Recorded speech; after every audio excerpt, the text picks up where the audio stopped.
சபரிமலைக்கு முதலில் வரும் கன்னிசாமி தன்னுடன் பயணம் மேற்கொள்ளும் சாமிமார்களுக்கோ அல்லது 10 ஏழைகளுக்கோ அன்னதானம் செய்யணும். ஏனென்றால் அன்னதான பிரபுவாகிய ஐயப்பன் இதன் மூலமாக மிகுந்த சந்தோஷத்துக்குள்ளாகும் போது அதன் பலன் பக்தனுக்கு முழுமையாக கிடைக்குங்கிறது ஐதீகம்.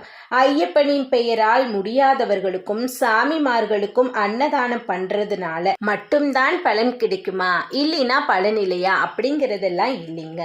அதுக்காக நீ 100 பேருக்கு அன்னதானம் பண்ணணும், ஐயப்ப சாமி எல்லாரையுமே கூப்பிட்டுட்டு வந்து ஆடம்பரமாக தான் பண்ணணுங்கிற அவசியமோ கட்டாயமோ இல்லை. பண்ணக்கூடாதுங்கிறதும் இல்லை.